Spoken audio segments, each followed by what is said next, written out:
Selamun aleyküm. Fatma Ana'nın kanalına hoş geldiniz. Ben bahçeye indim.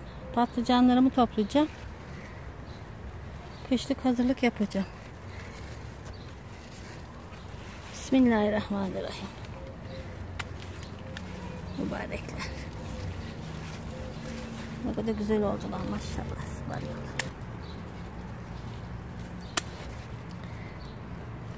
Bundan patlıcanlarımı topladım. Onları kesip yarıp güneşe atıp kurutacağım. Kışlık yiyecek bunlar. Bismillahirrahmanirrahim. Kabuklarını ince soyacağım.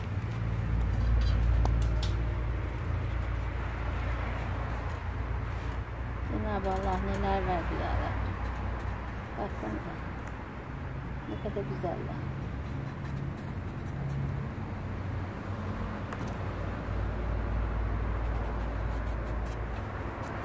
Çok şükür, bin şükür Mevlamıza.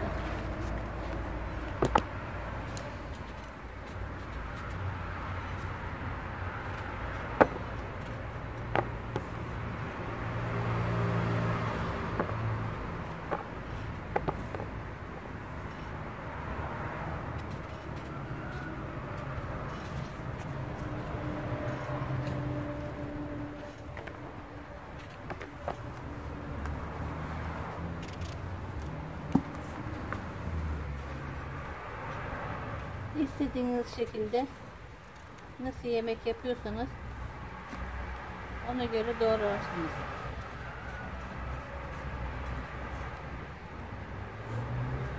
Bunu ben böyle bir enli kızartırım.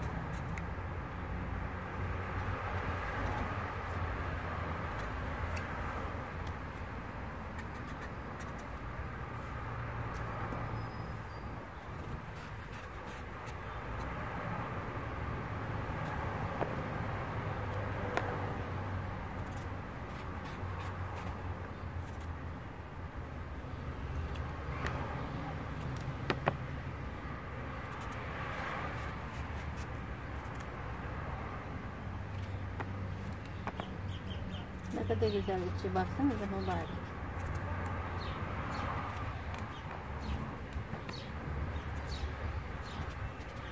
Bahçeden kasa dolusu topla, pişir.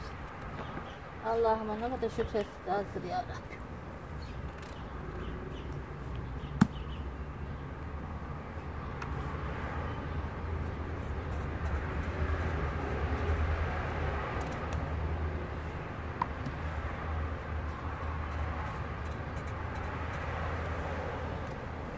Örsele, kavanozla salata yap, Ali nazik yap, ne isterseniz olur.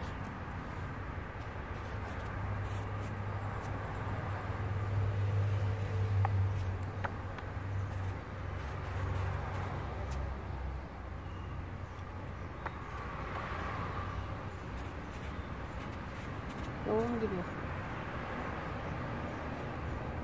Kes kızart diye.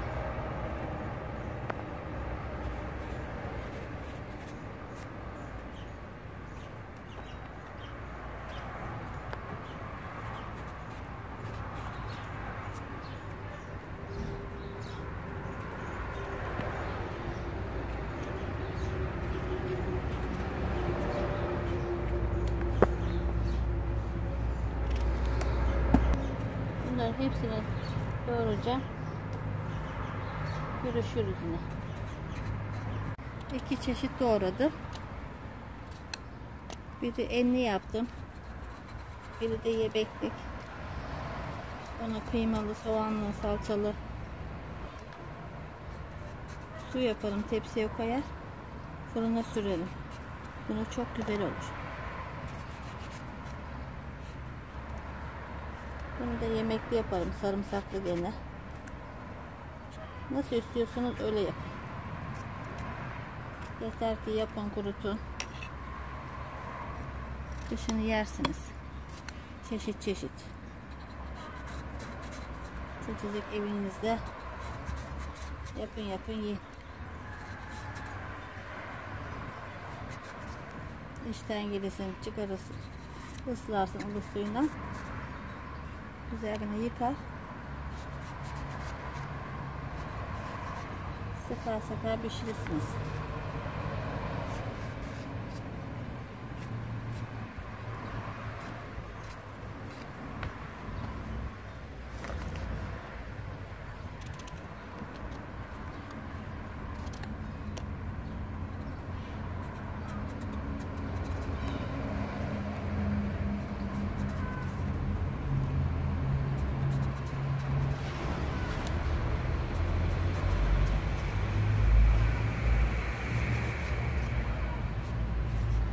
Baksanıza, içi bembeyaz, ne kadar güzel.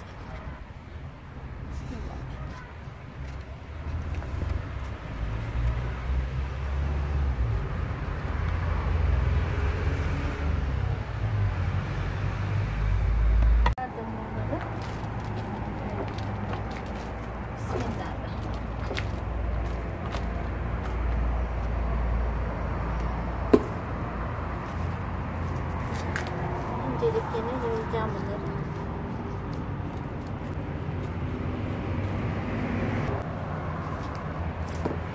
Ben orada bunları böyle karıştırmam.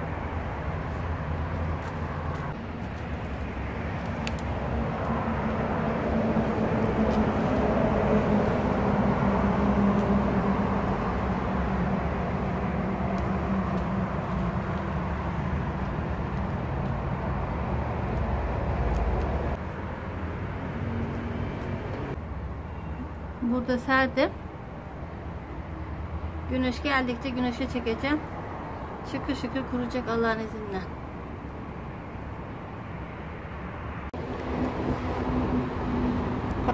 Patlıcanlarımı serdim. Biberlerimi de yardım serdim. Biber kurutabilirsiniz. Patlıcan, elma, kabak. Bütün sebzeleri kurutabilirsiniz. Fasulye. Ne isterseniz. Hazır. Kışlık yiyecek bunlar.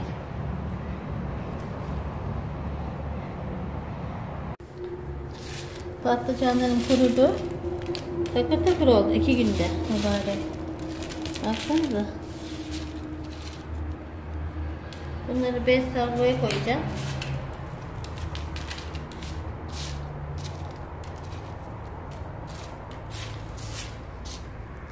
Biberlerim de kurudu. Bu sıcağa ne dayanır mübarek. Ne bak. Allah hayırlısından kışın yemeği nasip etsin Mevla. Elmalarım da kurudu. Demeye devam edin. Abone olmayı unutmayın. Yorumlarınızı bırakmayı da unutmayın. Allah'a emanet olun. Hoşça kalın. Allah'a ısmarladık.